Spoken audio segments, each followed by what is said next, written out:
السلام علیکم جی، میں ہماری علی، آپ دیکھ رہے ہیں میرا چینل DGISPR کی صحافیوں سے بات چیت، اہم ترین سوالوں کے جوابات دیے CMKP کے سہیل آفریدی کے حوالے سے بہت ساری قیاس سرائیاں جو ہیں آج کی پریس کانفرنس میں یا میڈیا ٹاک میں صحافیوں سے بات کرنے کے دوران جو ہے وہ کلیئر ہو گئی.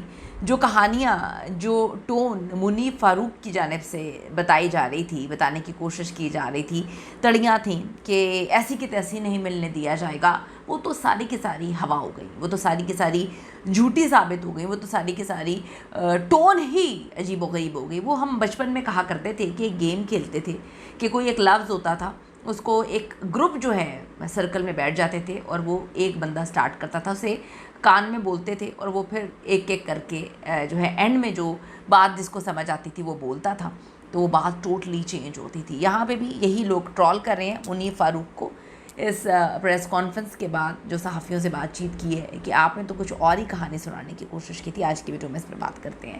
ریکویسٹ ہے چینل کو سبسکرائب کریں، ویڈیو کو آخر تک ملاحظہ کرے گا. DGISPR لیفٹیننٹ جنرل احمد شریف چودھری نے کہا کہ اگر KP کی گورنمنٹ جو ہے وہ دہشت گردوں سے بات کرنا چاہتی ہے تو ایسا ناقابل عمل، کیونکہ اس سے انتشار پھیلتا ہے.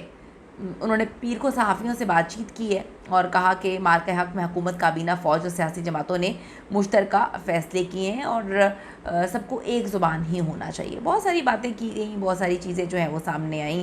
انہوں نے بتایا کہ جی کس طرح سے کتنے آپریشنز کیے گئے. انہوں نے یہ بھی بتایا انڈیا کا نا حال اس وقت یہ ہے کہ انڈیا نے جب ڈائریکٹ جنگ کی خواہش کی تھی، پاکستان کے ساتھ پنگے لے رہا تھا، پاکستان نے جو ہے ان کی اوقات یاد کروا دی تھی. پاکستان نے بتا دیا تھا کہ بھائی یہ تمہاری اوقات ہے، تم جسٹ فالس فلیگ آپریشنز کر سکتے ہو، تم پیچھے سے وار کر سکتے ہو اور تمہاری اوقات نہیں ہے جنگ لڑنے کی. لیکن انڈیا بزد تھا، پنگے لے رہا تھا، ڈرونز بھیج رہا تھا، پتہ نہیں کیا کچھ کر رہا تھا. تو پھر جب پاکستان نے گھر میں گھس کے مارا، یہ تو فلموں میں بولتے ہیں نا کہ گھر میں گھس کے ماریں گے، تو جب پاکستان نے گھر میں گھس کے مارا تو ان کی ہوا نکل گئی. اب یہ کیا گیمز کھیل رہے ہیں، کبھی افغانستان سے ڈرامے بازیاں کروا رہے ہیں، کبھی جو ہے بلوچستان میں، کبھی KPK میں دہشت گردی کروا رہے ہیں. تو اب پاکستان نے کہہ دیا کہ اگر DGISPR کہتے ہیں کہ اگر انڈیا کوئی سازش کرنے کی کوشش کر رہا ہے تو اب انجام بہت برا ہوگا.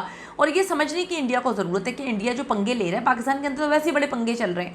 آپ دیکھیں کہ پاکستان کے اندر پنگوں کا لیول آپ چیک کریں کہ ایک خان کو، ایک پارٹی کو نیست و نابود کرنے کے لیے پہلے 26ویں آئینی ترمیم آئی، پھر 27ویں آئینی ترمیم آ رہی ہے. تو پاکستان کے اندر تو اتنی زیادہ مصیبتیں چل رہی ہیں اور پاکستان کے لوگ اس کو فیس بھی کر رہے ہیں کہ اب اگر انڈیا نے پنگا لینے کی کوشش کی ہے یا کہیں سے بھی پنگا لینے کی کوشش کرتا ہے، دہشت گردی کی جو ہے اس کو پروموٹ کر کے کرنے کی کوشش کرتا ہے، تو انڈیا کو سمجھ لینا چاہیے کہ جو اندر کے فساد ہیں وہ پکڑ کے اب سب کچھ نزلہ ان پہ نکلنا ہے اور اتنی بری طرح نکلنا ہے کہ ان کی سمجھ بوجھ سے بھی باہر ہے. ان کو لگ رہا ہے کہ جی ہم بہت کوئی بڑی جو ہے توپ چیز ہیں، تو اوقات ان کی تو پتہ چل چکی ہے.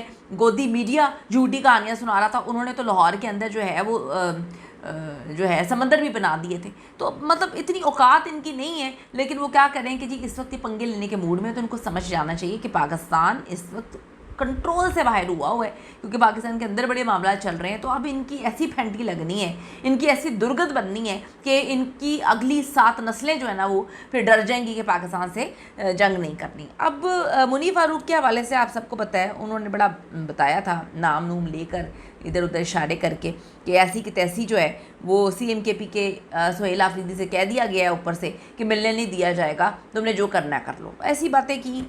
دیکھیں ایسی باتیں جو ہیں انتشار پھیلاتی ہیں. آج کی جو DG کی ٹون تھی وہ ٹوٹلی چینج تھی، بالکل الگ طریقے سے وہ بات کر رہے تھے. تو بیچ میں جو لوگ جو ہے کہانیاں سناتے ہیں، ان کی کہانیاں کتنی سچی ہیں یہ تو اللہ ہی بہتر جانتا ہے. احمد شریف چودھری صاحب نے بتایا کہ اس سال اب تک 62,000 سے زیادہ انٹیلیجنس بیسڈ آپریشنز جو ہیں ہم کر چکے ہیں. اس میں 1,667 دہشت گرد ہلاک ہوئے ہیں. سالانہ اوسطاً روزانہ تقریباً 207 آپریشن جو ہیں وہ کیے جا رہے ہیں. یہ آپریشن آرمی، رینجرز، انٹیلیجنس اداروں کے مشترکہ جو ہیں آپریشن سے ہلاک شدگان میں 128 افغان شامل ہیں اور ان کارروائیوں میں ہمارے